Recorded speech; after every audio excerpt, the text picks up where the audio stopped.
Good afternoon, everyone. We're going to get started with our small-scale farmer panel, talking about managing for soil health, farm goals on the smaller scale, challenges, successes, and lessons learned. We have 4 panelists with us here today. Thelonious Cook from Mighty Thunderbird Edible Forest in Bird's Nest, Virginia. Hattie Allen from Hattie's Garden in Lewes, Delaware. Zach Dittmar from Dittmar Family Farms in Felton, and Tom Paduano from Flying Plow Farm in Rising Sun. Small scale is very much a relative term, especially when we're at an event that has farmers farming in the thousands of acres. Our panelists here range from half an acre, kind of micro farm, up to 56 acres. So we're going to get some different perspectives on how they deal with soil health under those different conditions and those different scales. So first, I'm just going to ask the panelists to introduce themselves and tell us a little bit about their farms. I'll have some general questions that they can all answer, and then some questions that are geared more towards their individual farm scale. But I also want this to be very kind of informal and interactive, so feel free to ask questions as they come up as we go along. So start with you, Thelonious. Just tell them about your farm, your scale, maybe how you're marketing, and what are maybe your farming philosophy a little bit, if you have one. Greetings, everybody. My name is Thelonious. I have a 7-acre farm down in Virginia, Bird's Nest, Virginia. I currently farm on about 3.5 acres, do mostly vegetable production, just about everything you can think of. Some ethnic crops like callaloo, hibiscus, ginger, turmeric. Also did hemp last year and planning to do it again this year. Do some cut flowers as well. Right now, my main market is over in Hampton Roads area, so I go direct to farmers markets. Thinking about doing a CSA, but not quite yet there. But I'm Hattie I have Hattie's Garden. I've been doing it for about 15 years. It's only been like the last 3 or 4 that I've felt comfortable with what I'm doing with my soil. But I'm real small, half an acre, and I do a lot of cut flowers. I grow a lot of plants for home gardeners in the spring. I do tomatoes. I use grafted plants for heirloom tomatoes. I also grow ginger and turmeric, and quite a lot in the way of salad greens, especially arugula. It's a real quick turnaround. And then in the winter, I work with about a dozen vendors and deliver their products to my customer base so that I don't have to work off the farm. And that way, I've been able to sustain myself on just that small amount of land. It is doable, but it's exhausting and it's hard. And I keep thinking that every year I'm gonna make $1 million, but You will. next year. I'm Zach Dittmar. My wife and I, we have a 40-acre farm in Felton, which is south of Dover by about 15 minutes. We mainly do vegetable crop production. We also are starting to get into raising pastured poultry. We just started a small flock of sheep, hoping to get into cattle soon. So our main outlet for our product right now is CSA shares. Big fan of that. We also sell at farmers markets right now, and we work with Hattie, so it's great having her to move product through the winter months as well. I guess our big farm philosophy, the biggest focus that we have really is the microbiology in the soil. A lot of what they've been talking about today is, I found to be very true. You take care of the biology in the soil, and it takes care of everything else. I'm from Wisconsin. I've been down to the Field of Dreams, so it's kind of the idea, if you build it, they will come. So just bringing that soil back to life, getting that life right, and it'll take care of everything else. So Hello, I'm Tom Paduano from Flying Plow Farm. My wife and I own and operate a 56-acre farm. It's entirely certified organic. Of that 56 acres, we have approximately 14 acres set aside for vegetable production, which kind of sits on the hilltop, and the remaining acreage is sloped land that's planted to permanent pasture. Let's see, we operate 250-member CSA. We attend 4 farmers markets during the main growing season, and we harvest through the winter from our high tunnels and sell on the farm, big on-farm sales during the winter months, and also a small winter CSA and online ordering that we deliver to our farmers market locations with. Within our vegetable production, this is our 11th season and the 6th season on our current farm. For a while, we were operating with a bioextensive growing method where we had half of our acreage cover cropped for one season and half of our acreage in vegetable production for one season. And the last 2 years have seen us expand vegetable production, so we're kind of eating up that cover cropped land with produce. So kind of entering into a new domain, if you will, of growing. And sometimes I feel like we're maybe taking a step backwards, which is interesting. Besides produce, we raise about 400 laying certified organic layers a year, around 1,200 broilers, both on pasture, and we have a small herd of grass-fed beef, 13 to 20 head within the season, and we will be making our own hay on like 2 to 5 acres, and then we graze the rest and buy in the rest of the hay for that livestock. We also have 6 horses, 5 of which are draft horses. So we do probably 50 to 75% of our vegetable field work with horses, which kind of brings us to like our farming philosophy, which my wife Sarah and I joke that we like to do things the hard way, and we intentionally did that for about 8 years, and now we're kind of transitioning more towards more efficiencies, higher efficiencies, and being easier on ourselves and looking more towards the future of sustaining ourselves along with the farm. Tom, I'm going to keep you talking a little bit longer now and ask, are you integrating your livestock production with your vegetable production? Are your fields rotating through? Or? We do integrate sometimes, and we have done more in the past, and now that we're having more of our land, more of our vegetable land. Well, let me back up. Our 14 acres of vegetable land is vegetable land, and it doesn't rotate within our pasture land, which would be an ideal situation. But our pasture land is such that it has large boulders and is too sloped for us to justify plowing or tilling that. So that kind of has stayed pasture land since we put it there 6 years ago, and our more level hilltop is our vegetable land, and that's kind of our mindset. Within that 14 acres, we've grazed our poultry on cover crops, or we have our layers go into the vegetables as a cleanup crew after harvest. We've also grazed a little bit our cattle and our horses on mature cover crops as a mowing to mow them down and to get regrowth. Great. Okay, so I'm going to ask a question that you can kind of each answer in turn now. We'll give Tom a break for a second. Can you talk about some of the soil health practices that you've been using and whether they have been helping you achieve the desired results, whether you're seeing improvements from adopting these practices, or whether you've run into challenges associated with any particular practice? Okay, Too vague? I'll jump in. Okay. And before I start, I forgot you asked me a question if I have a philosophy.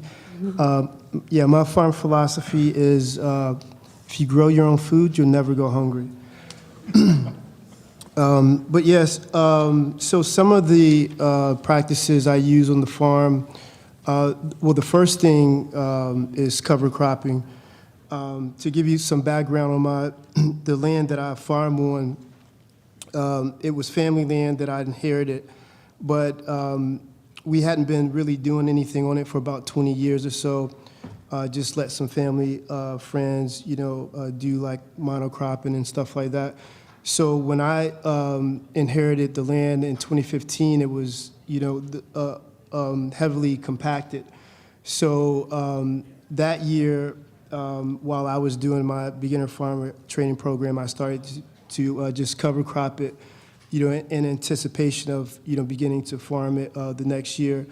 But, and since then, I've kept a rotation of, cover cropping, summer, winter, and, from, that, I can see the difference in just the soil activity. There were literally no earthworms when I first started.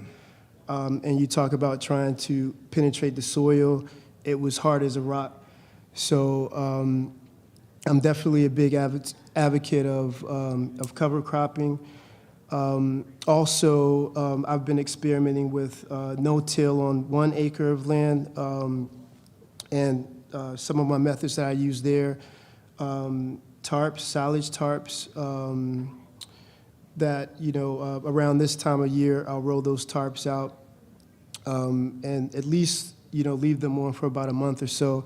And then that gives time for, the weed seeds to germinate, and then the absence of light, kills most of those off. So then I can, plant directly with my transplants in the ground. What else? Other than that, I use composting, chicken litter. I buy the coop poop because I don't have my own livestock. So coop poop is very good. And I usually just, I'm not very super scientific, but I try to, rotate applications. Like one year I'll do a whole bunch of composting, and then the next time I'll come back with the coop poop. What else do I use? Compost tea, and that's just like a alfalfa and water mix that I use as a foliar spread. Even though I'm only a half an acre, I cover crop at least by bed, if not the whole thing. I try to get at least 85 to 90% of my garden into cover crop every year. I normally use a rye. I use a winter rye and a hairy vetch and Austrian winter pea mix. And the reason I plant that is because it's something I can plant late in the season. We've been hearing a lot at the last talk I was at about, getting it planted early so that it can scavenge for you. But that doesn't happen for me because I have everything in production for as much of the time as possible. So I get things cover cropped when I can. I use an earthway seeder and I drill it that way, and it works very well for me. And I cover crop some of it. I can get covered in the end of September, beginning of October, but some of it I'm cover cropping now. I do it whenever I can, and then I let that grow. One of the biggest things for me has been to learn that for me to keep my soil healthy, I need to keep it covered and I do that with cover crop, with mulch, and of course with vegetables. I mulch everything that I possibly can with anything that I can possibly use. So I use pine needles. Pine needles are fine. They don't make the soil acidic. I use leaves. I use grass clippings. I use whatever's free and whatever's close by for me for mulch. And also, I want to experiment with actually knocking the rye down and using that as a mulch. I till, and I wanted to do less tillage, so we till usually once a year. We till everything down once a year and make new beds. I may be able to graduate from that and not do it quite as much. After that, I'm going to rely on a wheel hoe to take any excess weeds off. And a broad fork. Another thing that I've found is with the two-wheel, for my space, the two-wheel tractor is perfect. And I have found that when I do use the plow, the rotary plow on the tractor rather than the tiller, it disturbs the soil far less than the tiller does. So sometimes I'll run down and just throw the soil out, throw it back in if I have a bad weed problem, and I will still see it doesn't break it up so badly that I'm completely, it's not like a mixing bowl that way.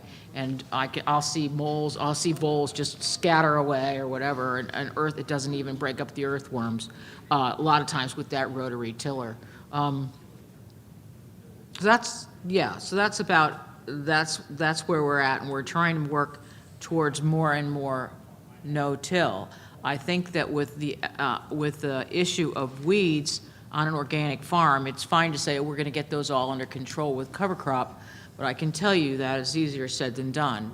And even with my small space, all it takes is a good Delmarva rain and a week where you can't get in the garden at a certain time of the year, and the weeds can become quite an issue. Wood chips are another good mulch alternative to all these things that we were taught years ago that were going to cause the soil to become too acid. And what I found in my experience is that is not the case. And then finally, what we do to keep things healthy is a lot of lately, a lot of focus on mineral health in the soil and remineralization, and making sure that the soil test that we get shows us what microminerals we need, and putting sulfur back into the soil and things like that. So we're adding a lot more minerals than we ever used to add. Zach, this is a little bit, you're a little bit newer to this, right? And coming from a more traditional farming background. Yeah. What have been your number one soil health practices to implement right off the bat? Yeah. So I am a third-generation farmer. I'm from Wisconsin. So my family, going back to my grandfather at least, and I think even probably before him, but, they always grew corn, beans, and we raised beef cattle, and then I grew up working on a dairy farm.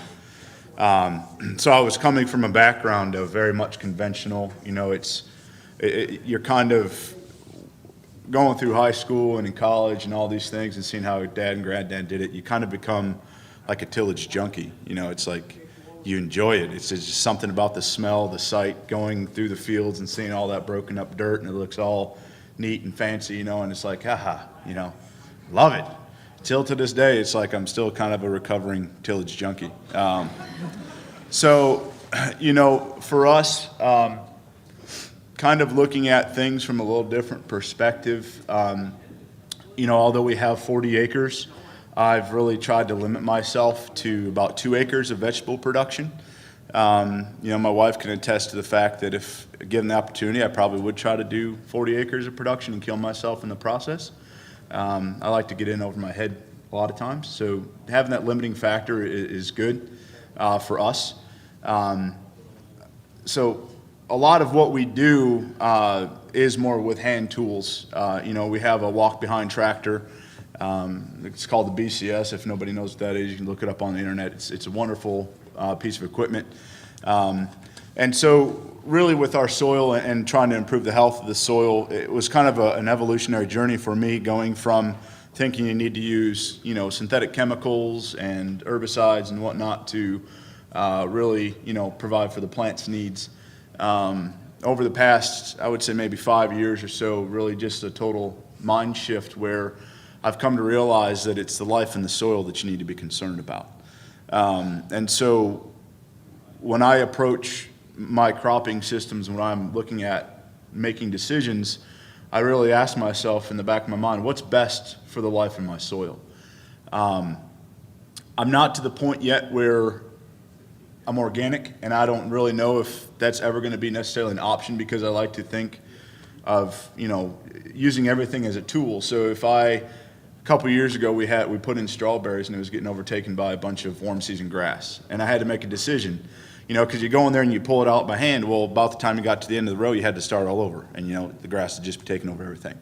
So I had to make a decision. Well, do I just let that happen and lose my strawberries, or do I use an herbicide? So I ended up using herbicide.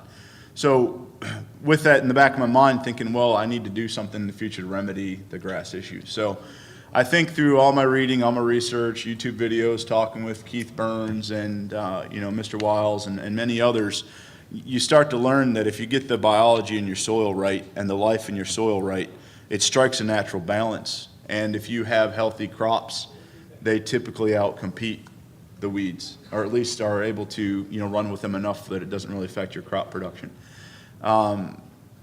So really, we've implemented 5 things in our farm that I feel are pretty critical to soil, and it's been repeated time and again here.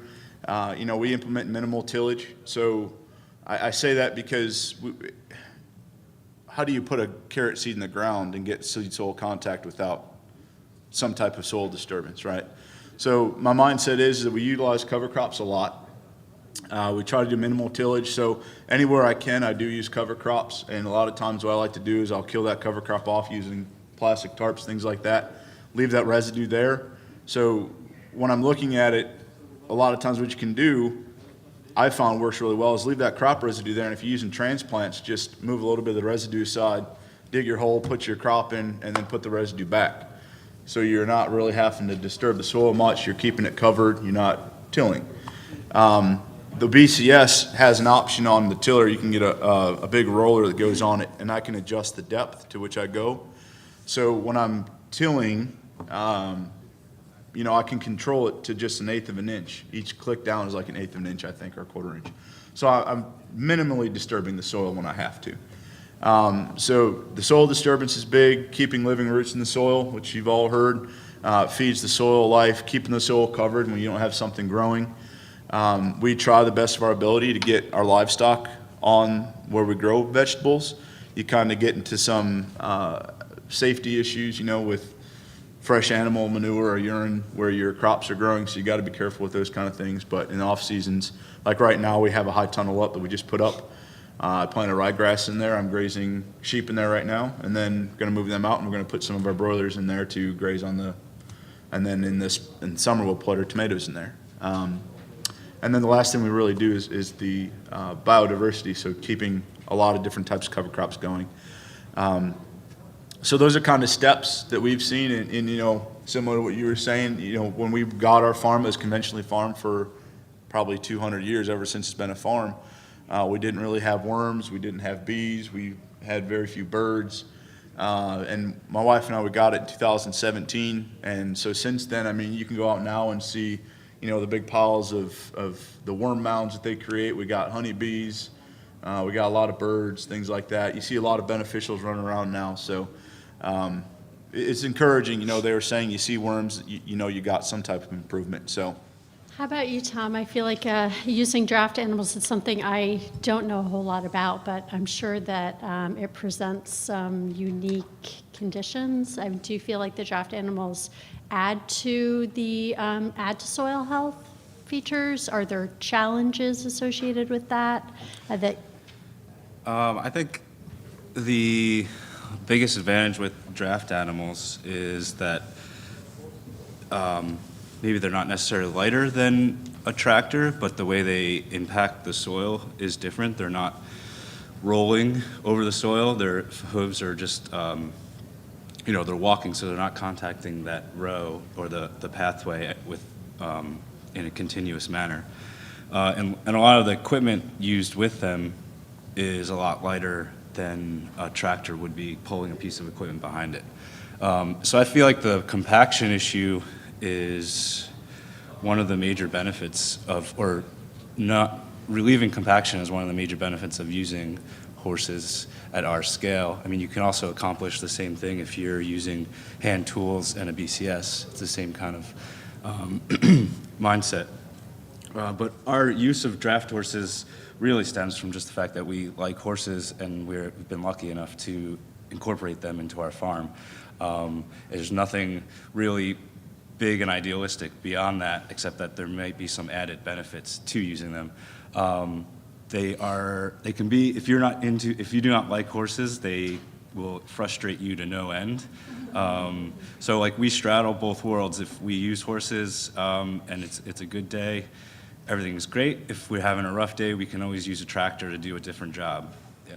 Are there any food safety issues, in this new world of GAP regulations? Yeah. How do you deal with that? There are food safety issues, and the biggest would be the horses' manure in the field. And to alleviate that, we use bun bags on the back of the horses that catches the manure. And if we have any manure fall into the field, miss the bun bag or whatever, we'll flag it if it's within like a 120-day harvest range, and we won't harvest. If we're cultivating a lettuce field and manure falls, we'll flag that, and we won't harvest within like a 5-foot radius of that manure. Yeah. Other than that, usually horses don't urinate while they're working, which is a great. Fun fact. Yeah. Hattie, you touched on this a little bit, but on such a small scale, I know that it's just really important to keep your land under constant production with tight successions, and in order to be economical and to meet demand at market. How do you prioritize soil health under those conditions where, it may be a decision between being able to continue farming for another year because of the economics of it, and maintaining the soil health? I think that the healthier your soil is, the more you can do that, and the more you can continue to farm it. As I say, hard. We farm.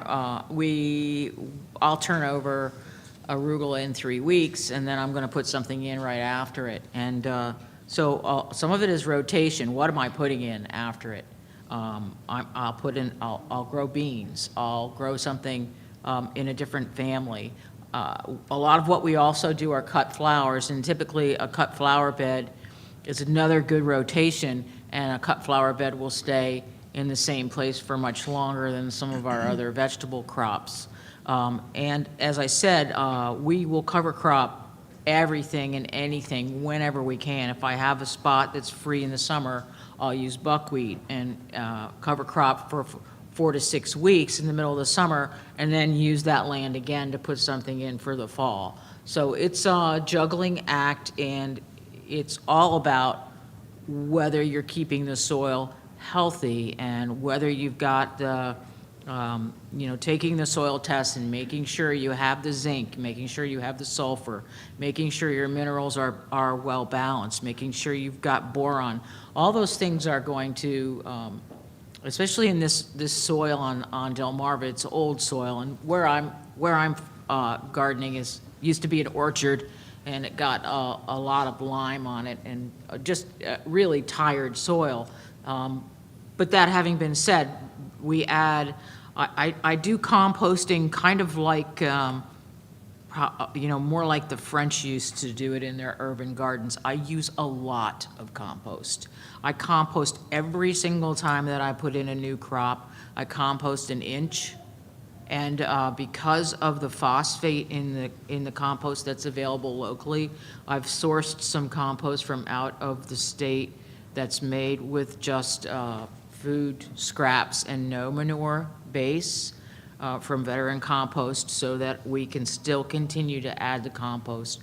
We make some compost, but we're too small to make enough compost. But I use at least 15 yards of compost for what is really less than half an acre per year, at least that much, plus the cover cropping, and plus, on top of that, all of the mulching that we do, all as much organic. The more organic matter that I can put into the ground, the better I can continue to kind of overuse the soil. And are you able to maintain the kind of recommended 4-year rotations on Not that at scale? all. Not at all. And it really doesn't seem to be that necessary. The only thing that I would like to rotate more would be the solanaceous family. What we did in that case, we were a small area, but you want to sell tomatoes because they're so profitable. We stopped growing eggplant and peppers because they were also solanaceous, and we said, why are we wasting solanaceous space on something that we're not making very much profit? So some of it's a cost analysis to say, gee, I want my solanaceous space for heirloom tomatoes. And we also, because of that is one thing that does need some rotation for, in my experience. What we do is we use grafted tomato plants by and large, so that we don't have to worry as much about soil diseases with that. So how about, does anyone want to share any of their big challenges, ones that maybe you have found a solution to, or ones that are still pending solution? I'll chime in. Well, I think in my situation, it's always, like at the beginning of the year, you have all these big ideas, of how much you want to do. And then, like I think you mentioned, you get behind the first rain, fall, you can't get in the field. And then, so how do you, maintain these practices when you're getting behind on weed pressure and that sort of thing? So, it's definitely a big challenge trying to scale up, trying to have more, yield, but facing these issues and trying to have the practices that we've been talking about. So one of the things that I've been working on the past few years is, one, farming smaller plots, but doing more on those plots. So my beds are 75-foot beds, and I think one thing is that's a psychological thing. Like, when I was apprenticing, we had these 200-foot beds, and you get out there and you're thinking like, man, I gotta, hand weed this whole 200-foot bed. So just, scaling back, the distance to 75-foot, beds. Now I'm able to manage that, doing like, hand weeding. Also, I can also, in that same area, plant a lot more things. So, you talk about biodiversity. So I'll plant tomato plants, and then, sort of, my tomato plants are every 18 inches, and then in between those tomato plants, they're surrounded by basil. So it's also taking up that area, so you're adding more biodiversity, mixing up the scents and stuff for the pests, also having more things to outcompete the weeds. And then next to them, I'm planting other beneficial crops, peppers, marigolds, like fitting as many things into that one tight space. And what that has done is it's helped increase the yields on a smaller space. And the smaller space, I'm able to handle better by, with, just me. So, and I probably get most of my production out of my high tunnels, which are, 30 by 48 foot spaces. But I was just checking a post I did on Instagram. I had over 500 plants in one of my high tunnels last year. So, when I think about, should I go ahead and plant this whole acre field over here, or focus on just this high tunnel, which I can stay ahead of the weed pressure. I can get in there, mulch on time when I need to, and everything is looking beautiful. Yeah, kind of going off what Thelonious is saying, it's a matter. I mean, aside from the obvious issues that everybody has, like pests, weeds, things like that, and those kind of things, in my mind, are kind of resolved in a sense of thinking outside the box. Like for our pests, for example, we try to utilize beneficials, insects, birds, things like that. So this year, we're kind of revamping our field, so to speak. We do a similar method to Thelonious, where we have 100-foot rows and they're 30 feet wide. And then within that, we have 7 rows that are 30 inches wide. So it enables us, but what we're doing, I'm adding an 8th row, and that's going to be like a permanent, like wildflower mix, so to speak, and things that attract beneficials. But, for us, other than dealing with pests and weeds, things like that, it really is a matter of efficiency for us. So keeping it smaller, thinking, like he was saying about, how can I maximize production on this small space instead of taking up all 40 of my acres, maybe to spread out? We've chosen to stay with the BCS because we can work on 30-inch rows. Like this year, for example, we invested in a compost spreader, which is beautiful because you just load it full of compost, set it to the depth you want the compost to be spread, and you drive a BCS down the row, and you don't gotta, last year it took 3 people an hour to spread compost in one of those 30 by 100 fields. Now I can do it by myself in an hour, and it's just a much better system. The compost is much better spread out. So it's just thinking to yourself, how can I be more efficient? Because it's difficult to find labor, and just the more efficient you can be, the better. So just thinking outside the box and making it easier on yourself instead of harder. My biggest challenge that I've been trying to wrap my head around for the past couple of years is how to do no-till at our scale. We grow our footprint is roughly like 10 to 12 acres, and we're double cropping maybe half of that as well. And I am familiar with the general, smaller scale no-till vegetable techniques, and I have a hard time.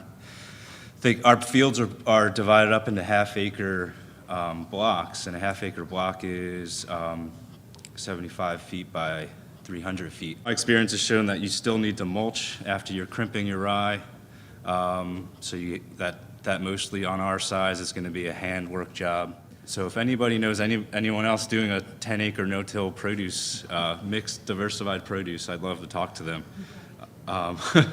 Because I see all these benefits that we're talking about, and the most that we can do on our scale is really try to reduce tillage to prepare for our vegetable crop, and then increase cover crop during vegetable production and immediately afterwards. But I don't see an easy way for us to stop tillage season long, like 1 year or multi-year. Well, that actually segues pretty well into my next question, which is access to tools or affordability of tools, a barrier to adopting some of the practices that you would like to? Is there, a dream piece of equipment that you would like to see invented or made at a scale that is more applicable to smaller acreage? I think the tools are there. I know that the Grillo and the BCS, the two-wheel tractors, that you can get a lot of different implements for them to do a lot of the things we're talking about, to just, lightly till stuff into the top inch or so of soil, or any number of things that you want to do. But for myself, what it is that I can never afford the outlay of $1,000 or $1,500 for another implement that's only going to be used for such a small area. I'd love to have a paper pot planter, but it's a lot of money, it's a lot of outlay for such a small area, because the income that I get from the farm is only enough for me and some help during the summer. So I'm not, it's not a big operation. The capital just isn't there for the equipment that would benefit me. So I make do with the things that I have. And there are several pieces of equipment that I would benefit from greatly. Yeah. When I think about the tools, it's not possible for me to invest in a big, drill, and all this other equipment. And also when I travel to different places, like where I just came from, Timor-Leste, a small country, they're doing nothing but organic farming, and all with hand tools, and they have this beautiful soil. And I realize they have a different, ecosystem. It's a lot of forested soil. So when I see at my farm I look at it more as, a long-term, vision of trying to rehabilitate the soil. And that's, doing things like, attracting the different beneficial insects by planting different perennial things, around. But in terms of tools, I'm still pretty old-fashioned. I use just the hand hoe, that I inherited from, my pops. Yeah, it's rough, but the results are always good, because the soil is nice and loose versus when I first started. And And then I'll come by with just a hand cultivator, after, after my transplants have been in the ground, I'll come by with the hand cultivator. And then I'll, mulch. And, I can see the difference just empirically, the difference in the, the yields and how healthy the crops look. I did do a biological soil test when I first started. And, the numbers of, bacteria and fungi were good, but the amount of that fungi and bacteria that were active were not good. And from what I gathered from the different recommendations, different talks and stuff, the main key is just organic matter. So we've already heard about, different ways of adding that organic matter through, the composting, through the living roots, the cover cropping. But, that's the main thing is just, if you don't, learn anything else, it's just, add the organic matter. And, my goal is to eventually have a closed loop system where I don't have to get anything from outside, any external inputs, but just compost made from my own farm, and then the soil being able to get everything that it needs from the plants itself. Can I see a quick show of hands? Is anybody thinking about getting into market gardening, vegetable production? Small scale, large scale, anything like that? I can tell you that you'll quickly separate the wheat from the chaff, right? There's just certain things that can be said about farming that it is physical. It's hard work. I think you have to be a certain type of person, so to speak, to be willing to get out there day in, day out. The sun, the rain, the hot, the cold, dealing with getting bitten by bugs and all kinds of other things. So, as far as a magic pill or a tool that, there's only so many things you can afford or that are practical for your scale. And I think that's, to me, probably one of the better, I guess it'd be considered a tool, is kind of put together, make sure you have a business plan put together. Know what you want to do, know what your capabilities are, and you can surprise yourself for sure, but more or less I'm just talking about how big do you want to get?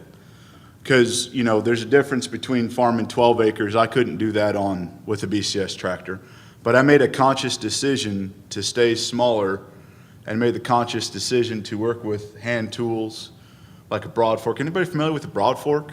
Know what a broad fork is? Yeah, buddy. You try working through some hard compact soil with a broad fork and have to do that on an acre? Okay, let's do it. Come on down. It's a lot of work is what I'm saying, a lot of work. So, there's different things that you got to look at. And if you scale up to 10, 12 acres, I think it is a good idea to go with a tractor and it gives you more capabilities. But for someone like Hattie to go out and buy a $50,000 tractor for her backyard is nuts. So it's just, just got to have to accept the fact that some things you're going to have to get the pitchfork and the shovel and the wheelbarrow and just go to work. Yeah, one of the things that's a little frustrating for me in my county, one, I think is the lack of being organized. Small farmers to some extent, and Farm Bureau being very well organized in my county. But they have a loaner program, and most counties do. I'm in Anne Arundel County, which is hard for a farming county. But the things that you can rent are designed for 80 horsepower tractors. And so there's only one thing available that my tax dollars have funded that I'm able to go and rent, and that's a manure spreader. So they have a big no-till drill, love to rent it. So I think that there's a real need for small farm equipment, and as people have identified, a lot of that small farm equipment is either repurposed horse equipment coming from the Amish or the Mennonites, or it's coming out of Europe. But I think that if there was a way to get equipment for people to rent a BCS, it would be really useful for me some of the time, but not all the time. And otherwise, it's just sitting there. But you've got to have somebody who can manage it, somebody who can deliver the equipment, and somebody who can maintain the equipment. And that's what these county programs do. It's just they don't have equipment we can do. Right. Yeah, that's something that Future Harvest has actually been looking into. We did a tool share feasibility study focused on smaller scale equipment that could be leased or rented. So that may be in the pipeline, hopefully. Is that something that you all would take advantage of if it was available? Shared equipment available for rent, or we spoke to quite a few programs across the country, and that was an absolute. So keeping it clean and maintained. So I wanted to get to at least one more question, hopefully. I wanted to talk about how you communicate soil health to your customers. If it's something that they are making the connection between soil health and healthy food, is it something they care about, or is it really just focused on the food? You know, how is that developing? I teach gardening classes every spring to home gardeners, many of whom are my customers, and also at the farmers market. I do one large farmers market, and what I'm always talking about to them is how the soil health is related to the nutrition of what they're eating, and how the flavor of what they eat has a lot to say about the nutritional profile of a piece of fruit or vegetable. So for me, it's about, and that's part of being part of a small community and a small farm where you have direct marketing, that you have the opportunity to educate your customer. And that's one of the biggest reasons why I'm doing what I do, is because I do like to teach, and I like to have the opportunity to share what I know with people who really want to know about it and who really want to get their food. They want clean food, and they want healthy food, and they want to be able to get it locally if they can. And those are the people that I'm interested in serving. So yeah, definitely. For me, it's part of my mission. Maybe annual farm tours and field days for our, specifically for our CSA members. We have an ice cream social in the spring where we'll take a farm tour and a farm walk with them and kind of point out what's happening. And our conversations, for me, always go towards cover crops and what's happening above ground and below ground. And people are generally really interested in hearing about that, and are sometimes surprised that there's so much thought going into rotation, and that it can become so complicated so fast. So yeah, that's how it happens for us. So they are starting to get it, that connection. Thelonious? Yeah, I mean, I don't know, some farmers don't like going to farmers markets, but I love going to farmers markets. That's my time to, talk to the customers. But yeah, they're always interested to know, firstly, where did the food come from? And then when I say, I grew all this, then they, immediately, as they're grabbing things, they're asking, questions. And I'm talking about, how I grow the different things. Like you say, some of the methods, crop rotation. But yeah, I think most customers now are becoming, they're aware now, they're conscious, and they want to know that what you're doing and how things are I growing. think I asked, as when we were preparing for this, if you could each come up with 2 top tips to share with the audience about meeting soil health challenges or things that have worked for you, anything big or small that you can share. And then we will open it up to questions for the last few minutes. I forgot, so I'm going to have to make something up on the spot.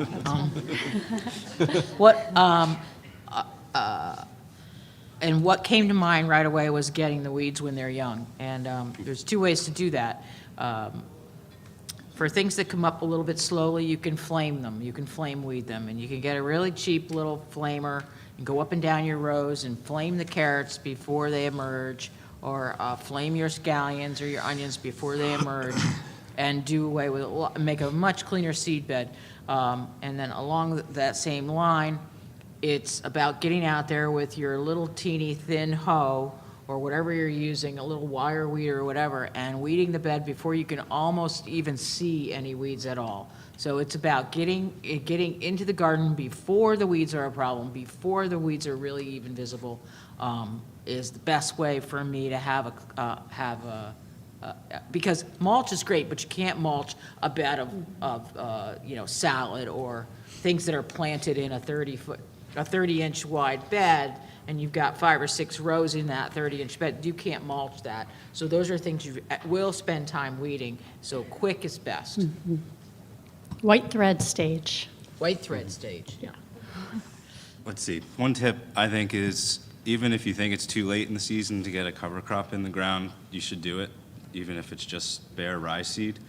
In my experience, there's gonna be a few warm days. It's gonna germinate. It might just be one little cotyledon. But come this time of year, it's gonna start growing, and in a few weeks you'll have soil coverage, and instead of just bare soil that itself is gonna become compacted. And then along those lines, weeds themselves can be a cover crop. We have really strong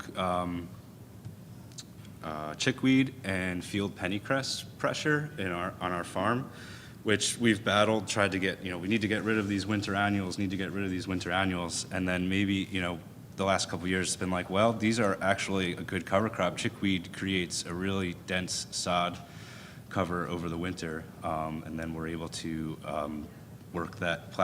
skim plow that in the summer, in the spring, and get ourselves ready to plant. So maybe a change of perspective sometime is good. Great. You guys have any quick tips you want to throw out there before we take a question or two and wrap it up? Again, I mean, I know it's been said, but I don't think it can be, overemphasized. Is it really just keeping your soil covered, or keeping something living in your soil is the most important thing. You got to think about the microbiology in your soil and what you're feeding it, because that's going to be your greatest ally, in everything. So, you just said, I mean, you'd be amazed what plants will do.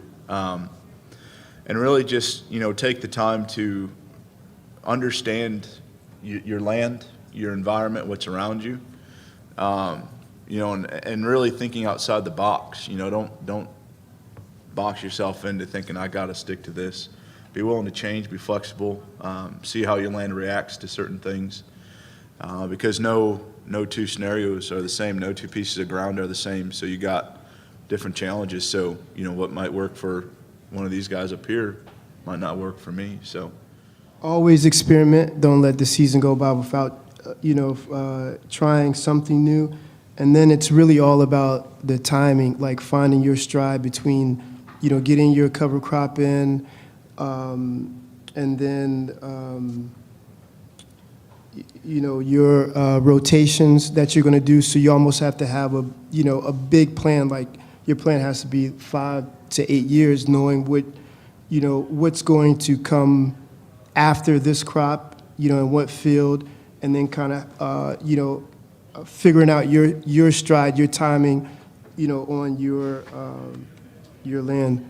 For me, it kind of goes, it's like a risk management idea. So when we first bought our farm, and it goes back to what I just said about getting to know your land. When we first bought the place, there was this area, this field that I thought, oh, this would be perfect. We'll grow vegetables there this year. And that following spring, which is 2018, we got 76 inches of rainfall where I was, and where I wanted to plant was a lake. So it took a couple years to kind of figure out the lay of the land, where the water goes, where the soil compaction is, what stays dry and whatnot. So we've done things to kind of deal with the climate is, now we're growing on the highest part of our ground, where I was able to observe a couple years, seeing how the water drained, or at least, flowed off so it didn't flood. We started to implement a lot of high tunnels, heated tunnels, things like that, at least allow you to have a little bit of control of what's going on your crops. Like Thelonious is saying, I mean, you can get a lot better production and a lot more predictable production out of a controlled setting like a greenhouse than just out in the field. So that, really that's the best thing. And really, when you build up your soil, and I think Hattie hinted at this, when you have a healthy soil, it's naturally more resilient to whatever hits it. So be it drought, flood, pests, weed pressure, whatever. If you have that resiliency in your soil, you have that living, healthy soil, it's going to really help you, give you that, wiggle room and that ability to absorb whatever comes your way. A couple of things that I just thought about then when Zach was talking. First of all, beans sometimes aren't going to work now in the middle of the summer. It's too hot, the blossoms drop, so we've actually made those into more of shoulder crops, spring and fall. Raised beds, if you don't have raised beds, your stuff can easily get drowned. So that's another thing that we're working on all the time. Tomato plants, if there's any way at all, then you can get a small portable high tunnel, or what do they call them? What tunnels? The caterpillar tunnel to cover your tomato plants in the field. You'll have much better tomatoes. You won't have we need a good rainstorm in the end of July will just ruin your tomatoes. So definitely, I think that some of the things that I do for changing climate have just happened without me even realizing I'm doing them. So I'm not growing certain tomato varieties that I know are going to drop their blossoms when we have warm nights. So I'm looking for heat-tolerant tomato varieties. So it goes on, and there's a couple of heat-tolerant pole beans that you can grow, like the rattlesnake. That's a good one.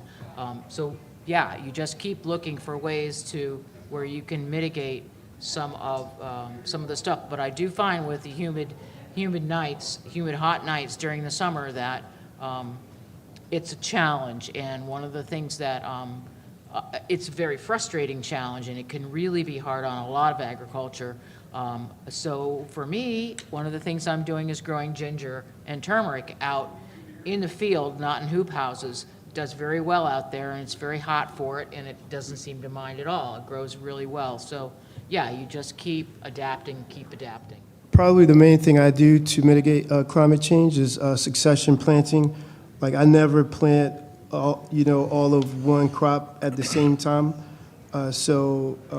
And also not even in the same field. And my land is like, I actually have like different soil types. So part of my land is very sandy. The other part is very sort of loamy. So I'll try different things in different areas at different times. And then also I've started to add different crops, like ethnic crops that do very well, like okra, hibiscus, and stuff like that, that are just, you can throw it out there, and very low maintenance. They do well under, different conditions. Great. Well, I think we should probably wrap it up. I want to make sure everyone gets to stretch their legs before the next session. I work for Future Harvest, and we've expanded the benchmark study into Maryland, and I wanted to make one last plug before the day is over that if you're interested, we have a flyer on the Future Harvest table, or you can ask me about it. And I'm sure our panelists would be happy to continue asking questions out in the hall if you have any. So thank you.